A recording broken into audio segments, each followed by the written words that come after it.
disc golf, when someone really connects with the drive, you might hear people talk about how that had a lot of snap. You especially hear this when you have a power player, someone who throws, in my estimation, over 550 feet regularly, and a lot of times this is accompanied by an audible snapping sound. Now, when I hear this talked about, there's really two players that come to mind. One is Aaron Gossage, and two is Drew Gibson. And before we get into how Drew Gibson specifically gets this snap, or at least what I think he does to do it, coming from someone who's worked with him training for a week, and so he's directly giving me pointers on how to throw, as well as someone who just observes his form as I'm trying to model what mine might look like after his. Now, importantly, we have to first talk about what snap actually is and why people want it. Because in one very true sense, snap is just the noise that is made when you throw a disc out of your hands. And for Aaron Gossage, the reason that I think he gets talked about in the snap conversation is not only because he throws super hard and powerfully, but also because he throws with a 2-finger grip. And if you just try right now to snap off of 4 fingers versus 2 fingers, it's going to be louder when you do it off of 2. Ultimately, the disc ripping out of your hands, and obviously I'm doing this slower than if it was to be whipping out of my hands, it's going to make an audible sound. And I've even noticed that, as you'll see here, in the way that I've been changing these 3 form cues that we're going to talk about, where my throw used to sound like this, and now it sounds like this. But the reason that I think people want snap really is what it actually gives your throw, which is more speed and more spin. Well, that's not even quite true, because snap is more of a symptom of something that you're doing rather than the actual thing that is doing it. So let's head out to an icy field to talk about 3 things that I've been implementing in my form that I have seen real progress with. We'll also talk about the next steps that I need to do with each of these in order to throw even farther and more consistently. Then I have a couple warnings or things that you should know about actually trying these before we finish up with the Techdisc to see if statistically this is actually improving my form and speed and spin and nose angle. But first, we need to talk about why you've been seeing significantly less form videos here. And it comes down to 2 pretty simple reasons. The first reason really comes down to simply not putting in the work. And if I'm not doing something, I'm not gonna BS you that I am and talk about it. And in the same way, there've been a lot of videos that I post in the past, and that I also see on YouTube in general, of people kind of postulating about their form and trying to figure things out. I absolutely think that there's a place for that, but I don't want that to be here on this channel. I have another channel called Banana Froth, which is just for fun, random videos, and I more want this channel to have my concrete ideas of things that I've tested, no work, at least for me. I can still be wrong about it, as anybody can be wrong about anything, but it's more so like solid information that I think is worth it to put out there rather than just guessing, even though that has its place, and that might be part of future videos as I figure things out. Colorado's so weird. 1 minute it's 20 degrees, and right now I think it's still sub 40, no, 44 degrees, but it's like shorts weather almost because of how sunny it is. Now, quick disclaimer on all this. I did actually reach out to Drew, since he is a friend of mine, and I just let him know that I'd be making this video. He said everything was cool. He might roast me in the comments for some of the things that I say. I didn't ask to get his opinion on the things that I was going to be talking about because I feel pretty confident in them and seen kind of the results in my own throw. Now, when I'm talking about snap here, we're not just talking about the sound. It's really about the speed and the spin that these players are able to impart on the disc, which in part is because of how compact their form gets, and they have a really pronounced hit point. What I want to share today is kind of like a 3-step process that I've improved getting and really accentuating that hit point for myself. This all started because about a month ago, I was noticing that my hand was very open in the disc the whole entire time. So it started here, I would get a little wide as I reached back, and then the disc almost looked like it was like extending past my hand, and then I'd pull through, and that means that if my hand is already in this position, the only place that it can go for my wrist to help impart a little more spin is way open. And that's not a very consistent movement, using your wrist, tensing it up, instead of letting it just kind of whip itself naturally. One of the things that I noticed that Drew was doing in his form, as he was kind of walking up to the tee pad, sometimes, not all the time, but sometimes, he would actually roll the disc up. And that does 2 things for me. One, I noticed that it got my shoulder higher, which I wanted, because if my shoulder is way down here, then if you're pulling through, you're gonna have an impinged elbow, which could hurt your elbow a little bit. But more than that, like this is gonna cause you to do some weird swoopy thing if you do wanna get into this power pocket position and your elbow starts here. And so rolling the disc up not only did that, but it also got my hand behind the disc instead of the disc being here. Now, if I roll it, the disc is here. I'm not saying that this is good, and there are some warnings I'll have about it at the end. These are just things that have worked for me as I'm sharing my journey. I guess what I mean is I'm not saying this is right. But what I've noticed is as I roll the disc up, I get to this position, and then I'm able to reach back a little bit better. I still have some problems here as we'll get to the next steps. Then everything it feels a little more compact instead of starting here. What I used to do was I started here, reached out wide, and then my elbow and shoulder just are not in as good of a position as if I was to roll the disc up and get into the same position here. This is a much more kind of like coiled, springy, ready to unload position, and I'll show you a quick throw by what I mean, which is why kind of we're on this, and I brought really bright colored discs. But I used to kind of hold the disc like this, and like I kind of had to fling it at the end there and like throw my wrist a little bit. Here's a pink cohort of putter, and now as I roll it up, I think what it comes down to, which I'm not realizing, is the disc feels like it's leading the throw instead of you are leading the throw and the disc is behind it, because ultimately you want to build up tension, lag, and then let the disc fling out from your hand. You don't want to like forcefully cock your wrist and hold it tight.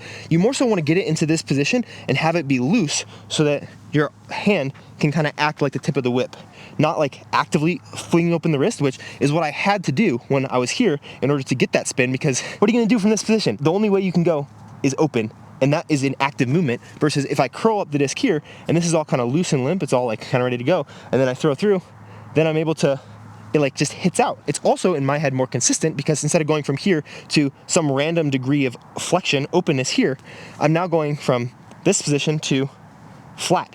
Basically backhanding, smacking with my backhand, something that's straight in front of me as I throw out the disc. Something else that this really helped with, which I didn't anticipate, is my brace. I kind of fell over my brace more because, again, the disc is kind of leading the throw. The disc is out ahead, and so in order to impart movement onto the disc, I have to kind of go with it forward.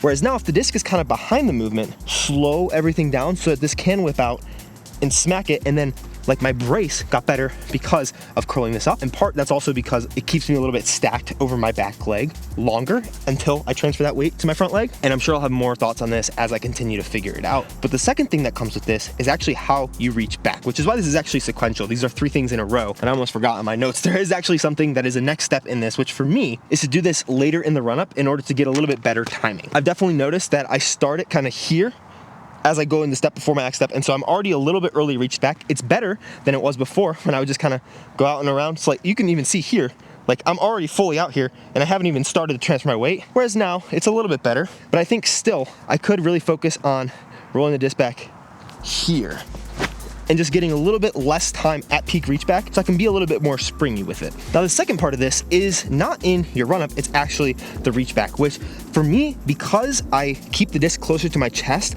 I've noticed that sometimes I can get to a position where I have to round a little bit in order to throw out the disc. We're not gonna get into my thoughts on rounding here. We might get to that at a later date, but because I get to a position where I'll show you in line with the camera, I'm here and then I'm a little bit behind myself. I don't have like this space. Like it's kind of there a little bit where, yes, this is a straight line that I can travel through. But I've also noticed, which we'll get to in the next steps for this, that sometimes I still get into a bad extension position, which I think I understand the fix for, but that'll be a video probably in a month after I actually figure it out. What I realized that I needed to do in order to really get consistent spin, consistent power, and very accurate throws is instead of getting to this back position where there is probably a little bit of rounding that's involved and then the aiming becomes a little tougher, what I need to do is reach back, out, and down. Because if I stay high with my reach back, which sometimes I am just because of my forearm, but if I'm high with it, then I have to swoop down and then back up, and sometimes that can create a nose up throw. If I am behind my body here, then I might have to round a little bit. And so all that can be fixed if I think about curling the disc in and then reaching out and back and down. That puts me into a really coiled position here over my back leg.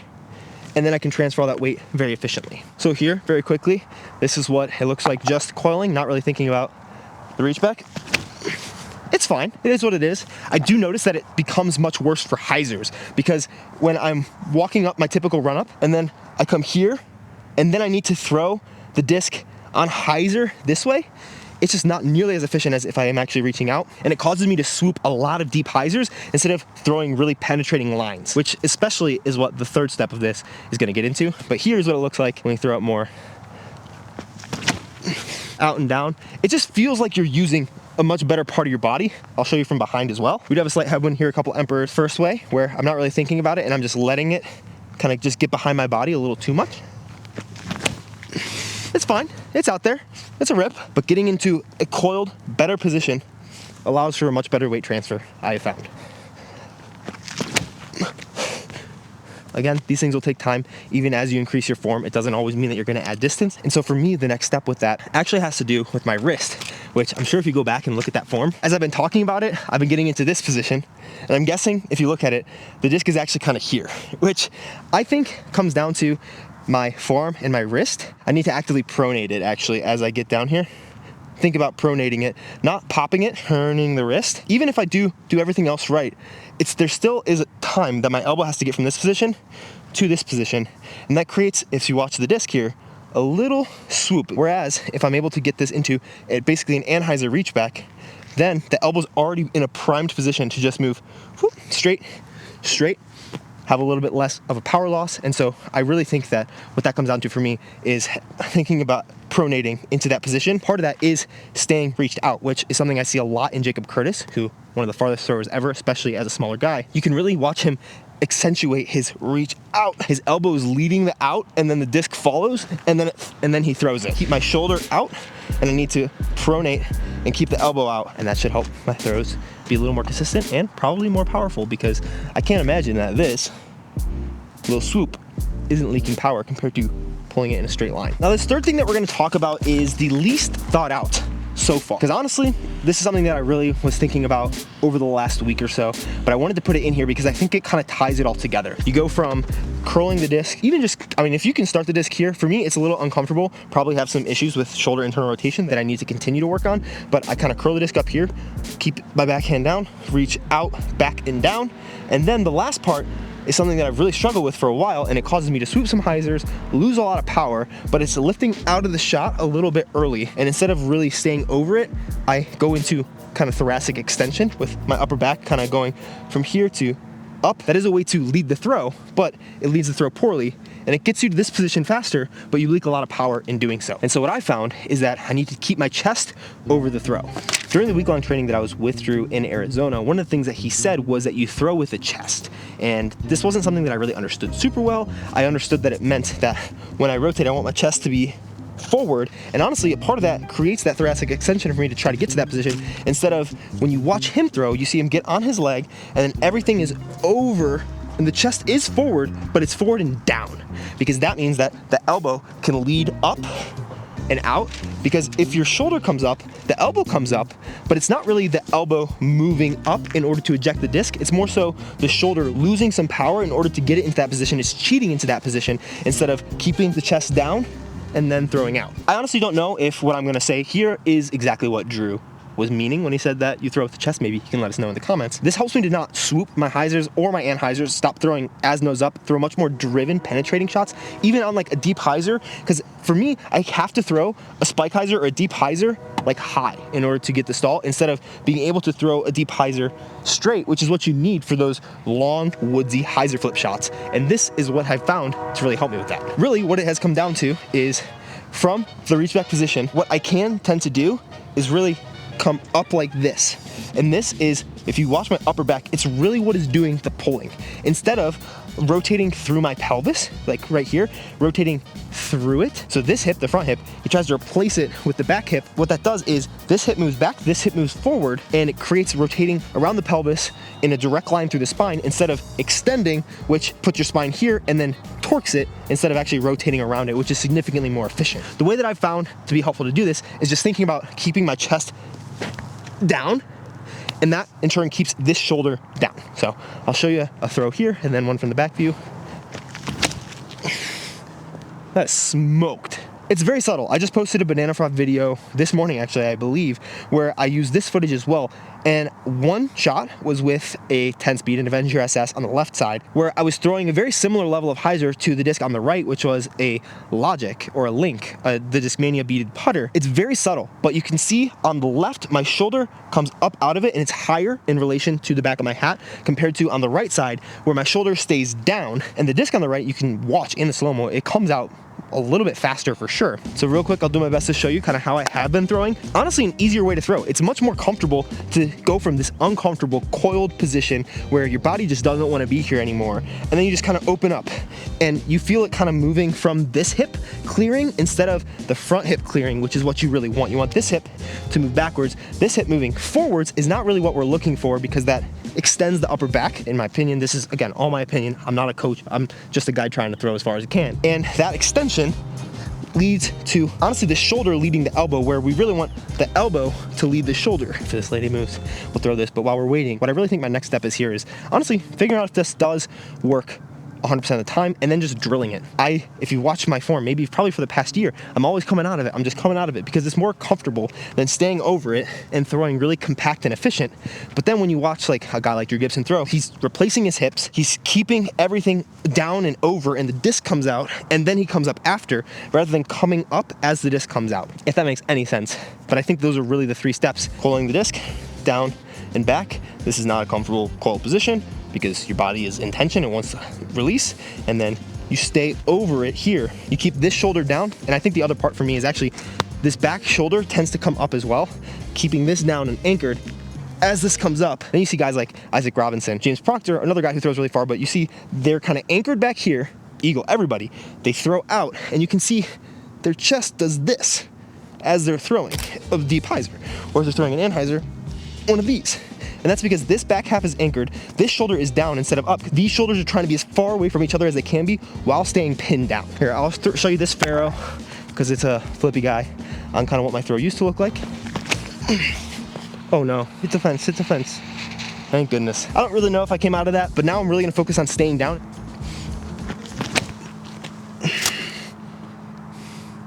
So snap really isn't just about the sound that it makes coming out of your hand. That is cool, but what I care about more is speed and spin. A couple quick disclaimers, and then we'll take out the Techdisc to see if this actually is improving anything. And frankly, it doesn't have to be for it to be working. All right, 3 quick things. One is absolutely not like a comprehensive guide for getting snap, for throwing farther. These are just a couple of last things that have built upon everything that we talked about in the past on this channel. We didn't even talk anything about lower body today, really, and that is arguably more important than upper body. So take this for what it's worth. One dude's opinion on the internet, and you're able to watch his videos for free, so maybe it's worth that much. Second thing is, when I first started to do this kind of curling technique, I noticed a little bit of soreness in my bicep, especially kind of the lower part here. This is for a couple reasons. One, you're using new musculature and you're using your body in a new way, so it's going to be sore. It didn't get hurt, and don't ever work through pain. If something is starting to hurt, something is starting to feel weird, or you haven't felt it before, rest, try again later, maybe. And if the pain or the weirdness persists, stop it. Disc golf is not worth messing up your health, and there are ways to become trained enough to implement these moves. The second part of that is that tendons take longer to acclimate, to both build size as well as to kind of adapt than your muscles do. So especially having this be towards my elbow joint, not like in the belly of the muscle, it's likely that something to do with this bicep tendon was what was being not necessarily irritated, just sore because it was used in a new way. So especially when you're having soreness around joints rather than just in the belly of the muscle, be a little bit more careful. Your tendons do take longer, rest longer, drink lots of fluid, see a physical therapist. I'm definitely not one. Another part of kind of the tendon to muscle thing is the reason why I said that even if this doesn't translate to more speed, more spin right now on Techdisc, that's okay, because your body does take time to adapt. I was with Drew 3 months ago now, and I'm just now seeing a lot of kind of the gains from this form as my body is able to adapt, as I'm throwing more and more, being more consistent with it. And similar to the tendon thing, like, it's gonna take time for these things to really become second nature and be able to be used fully by your body, because your body doesn't want to hurt itself. It's not going to do something potentially dangerous or use all of your explosive power that you have in a new movement pattern. It has to get used to it. Finally, I don't really know how this is going to translate to touch shots. I know that Drew is very good at touch shots, and he has a semi-different form than kind of his main form when he does that. I'm just going to let that happen naturally for now as I continue working on this. I think reaching out will actually be more helpful for touch shots, because I've noticed kind of this out and out pattern is really helpful in just kind of putting the disc on the line that you want instead of almost rounding for touch shots, which is way more inconsistent. All that being said, let's go home, whip out the Techdisc, and see if we're throwing any faster than kind of 64, 65 miles an hour consistently and 12 to 1300 RPMs. And very positive nose angle, 3 to 5. Those numbers are better because of this. I'm stoked. If they're not, it's okay. It'll take time. If you guys don't know what Techdisc is, first, where have you been? Apparently everybody's been using it. It is kind of a training aid tool that uses technology to measure parts of your throw. Big shout out to them. You guys might have noticed I used to have a blue one. Now I have a pink one because I had a bit of a problem with the first one. They made it right immediately. So I have an affiliate link for one down in the description. If you do want to snag one, they're a little bit expensive. I'm not going to try to sell you on it, but if you want one and you want to support me, go ahead and use that link. Time to see if we're a certified bomber. So we're gonna start actually ripping here soon. First 2 warm-up throws. I thought it was a fluke, honestly. You guys know I've had such a massive problem throwing nose up that I was consistently in the 3 to 5 nose up range. Now, warm-up throw, thinking about these cues, mostly the curling. That's the main one I'm thinking of right now. 61.4 miles an hour warm-up throw, 1400 RPM. That's higher than normal. Negative 1.2 nose angle. I literally couldn't throw nose down to save my life, but I think because I'm here and now we're rotating correctly, geez, that is crazy. We'll try to throw some harder ones, but so far, I mean, just to get the nose angle right, that's worth it for me, because nose up is so inconsistent. Neutral nose angle to slightly nose down is so consistent. So that alone has been worth it. And we haven't even really ripped one yet. I'm hoping we can hit 67. I don't think we're hitting 70 today, but hopefully soon, because 70 is 500. 500. Wow, it really just is, so far, not really the speed. Huh, that's so interesting. 66.1, a little nose up. Wow, that's good speed though. 66, 1470. Wow, my spin is crazy right now.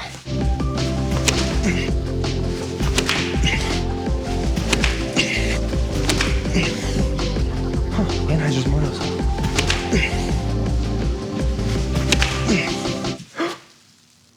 1501 spin. Let's go. Ooh.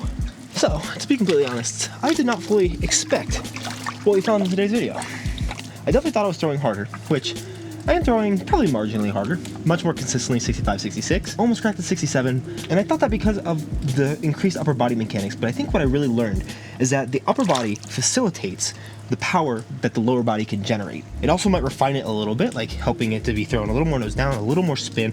A lot of that probably does come from the upper body, but at least it seems to me that the power is from the lower body, the facilitation of that and the hit point and the actual throw is from the upper body. So they both have to really work in tandem, which is where you get timing. But to increase that speed, it's gonna take a little bit more work in the gym for me. Form will help, but at the end of the day, you need to increase your overall power output. I'll have videos about that as I actually refine that probably in a month or two. I have training cycles that I've created that I'm working through, and I think form will help to increase a little bit more power, but I think it works in tandem, and this is really interesting. Cool to see that I'm throwing 14 to 1500 RPMs, which is nuts. Nose angle got a lot better. I was feeling like that was the case, wasn't 100% sure, but this is my kind of 3-step process on how to get snap like Drew Gibson, which I think is very apt. It's not power like Drew Gibson, because he's got a lot of lower body power that he's able to rip through and facilitate through that snap. But this is how you get that snap. If you like this video, feel free to drop it a like. Subscribe if you want. I'd love to hit 100K by the end of the year. Massive shout out to Drew for training me, for being a friend. Hope he doesn't roast this too hard in the comments. I'm sure he'll have something to say about this final shot. See you guys soon. Peace. Being a YouTuber is so weird. I love it. Thank you for my job.